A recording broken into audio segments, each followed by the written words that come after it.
Volume of.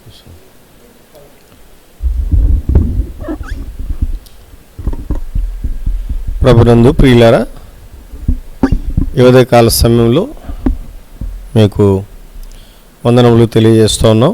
ప్రభువైన యేసుక్రీస్తు నామములో మీకు శుభములు కలుగును గాక. ఎలాగున్నారు? బాగున్నారు కదా?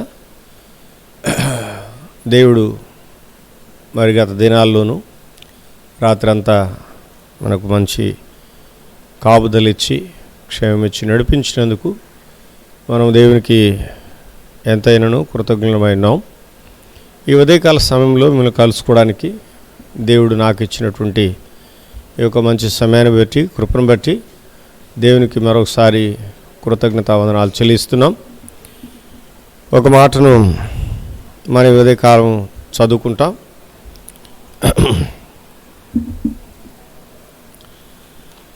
యెషయా గ్రంథం 54వ అధ్యాయం. యెషయా గ్రంథము 54వ అధ్యాయం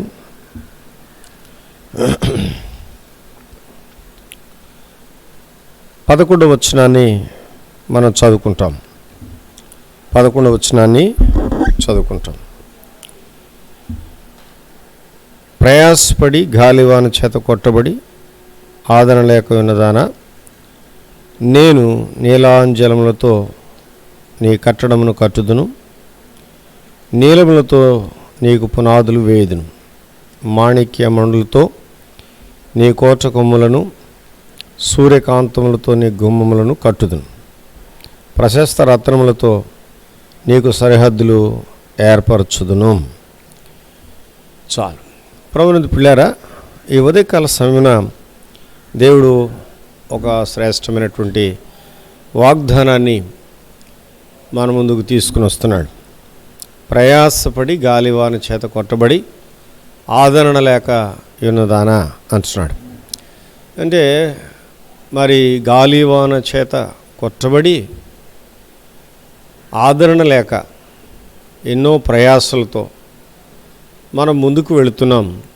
కానీ మన యొక్క దీనస్థితిని కటాక్షించిన నాదుడు లేడు. అయితే దేవుడే మనల్ని చూచాడు. చూచి ఆయన చెప్తున్నటువంటి మాట ఏంటంటే, నేను నీలాంజలములతో నీ కట్టడమును కట్టుదును, నీలములతో నీ పునాదులు వేయుదును, మాణిక్యమణులతో నీ కోట కొమ్ములను, సూర్యకాంతములతో నీ గుమ్మలను, ప్రశస్త రత్నములతో నీకు సరిహద్దులను ఏర్పరచుదును అంటున్నాడు. అంటే దేవుడు మనలను ఆదరించే దాని కొరకై ఆయన మన యొద్దకు వచ్చి ఆయన ఏమంటున్నాడంటే, నిన్ను నేను కడతాను అంటున్నాడు. ఎలా కడతాను అంటున్నాడంటే, ఇక్కడ అన్నీ కూడా రత్నములు, మాణిక్యమణులు అనే మాట ఇక్కడ మనం చూస్తున్నాం, నీలములు అనే మాట.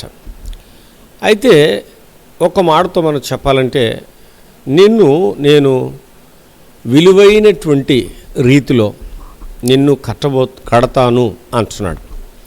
విలువైనటువంటి మరి మెటీరియల్ తోటి నేను నిన్ను కడతాను. అంతేకాదు, అక్కడ అవి పగలగొట్టజాలినటువంటి మరి మెటీరియల్ అది. మరి ఎవరు కూడా వాటిని పగలగొట్టలేరు.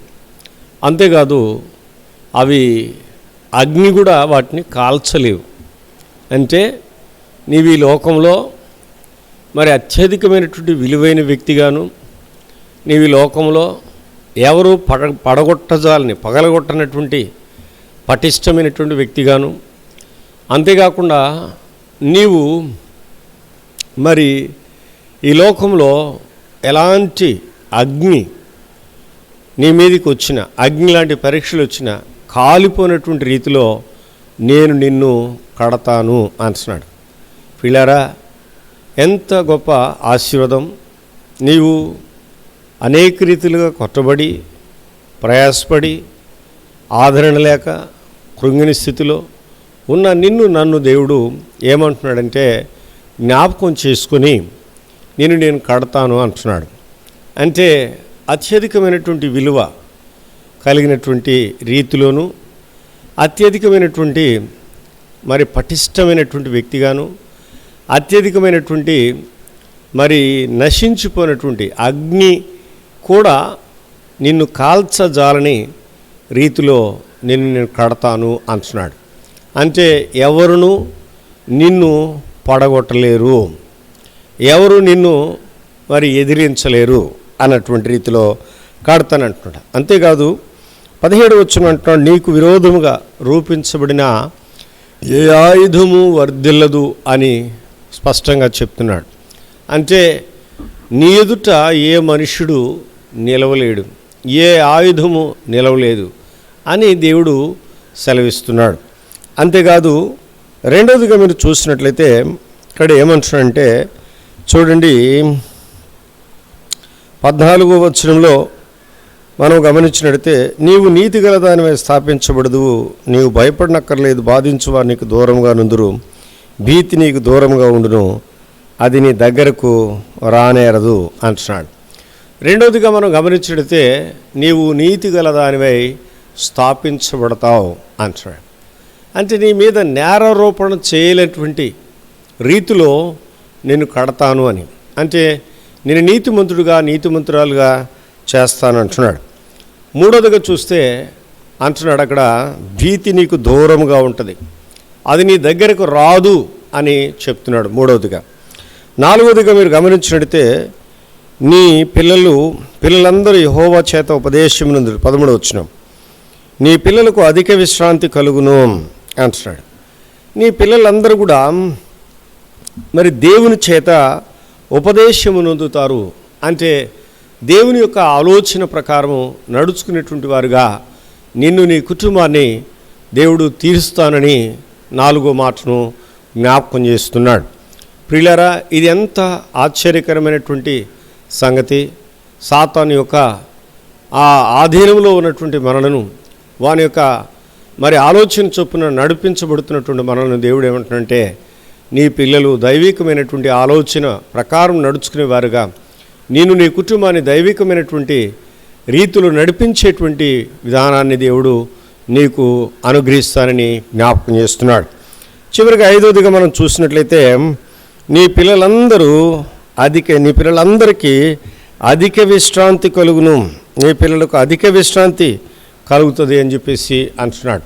ప్రియులారా, ఈ లోకంలో మరి మంచి విశ్రాంతిని నీకు ఇయడమే కాకుండా ఈ లోకాన్ని విడిచిపెట్టిన తర్వాత నీకు శాశ్వతమైనటువంటి విశ్రాంతిలో నీవు నీ కుటుంబం ప్రవేశిస్తుంది అనేటువంటి సంగతి ఇక్కడ స్పష్టమవుతుంది. ప్రభునందు ప్రియమైనటువంటి సహోదరుడా సహోదరి, ఈ ఉదయకాలంలో దేవుడు నీతో మాట్లాడుతున్నాడు. నీవు ఎందుకు మానవుడు ప్రయాసపడుతున్నాడు, ఎందుకు గాలి వాన చేత కొట్టబడుతున్నాడు, ఎందుకు ఆదరణ లేని స్థితిలోకి వెళుతున్నాడంటే కారణం ఒకటే, పాపం. ఆ పాపం నుంచి నువ్వు విడుదల పొందడం కొరకే యేసు ప్రభువారు లోకానికి దిగి వచ్చాడు, నీ కొరకు ప్రాణం పెట్టాడు. నీ యొక్క స్థితిని తిరిగి కట్టడానికి దేవుడు మరి నీ వైపు చేతులు చాచి ఉంచున్నాడు. అయితే నువ్వు ఎలాంటి స్థితిలో ఉన్నావో మరి నువ్వే జ్ఞాపకం చేసుకో. ఈ ఉదయకాలం దేవుడు నిన్ను ప్రేమించి నీతో మాట్లాడుతున్నాడు.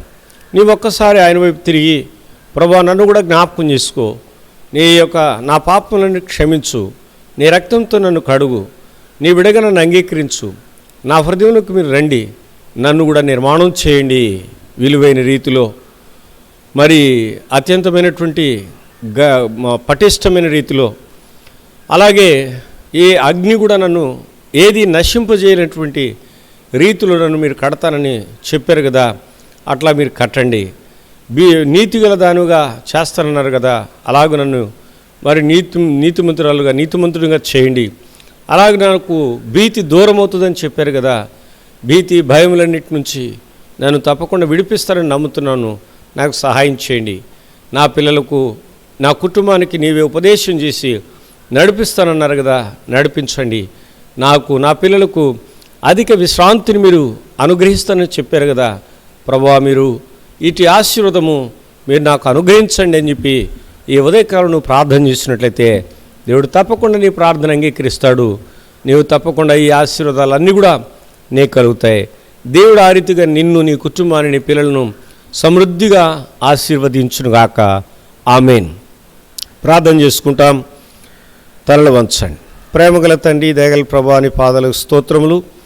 ఈ ఉదయకాల సమయంలో మీరు అనుగ్రహించినటువంటి ఈ యొక్క చిన్న వర్తమానాన్ని బట్టి స్తోత్రములు.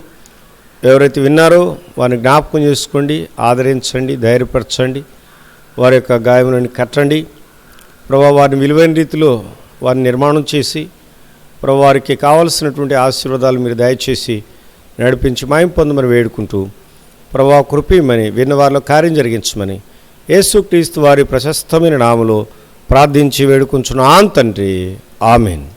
మన తండ్రి అయిన దేవుని ప్రేమ, కృప, ఆదరణ సదా మనకందరికీ సదా తోడైండి కాపాడునుగాక. ఆమేన్. ఆమేన్. Praise lord.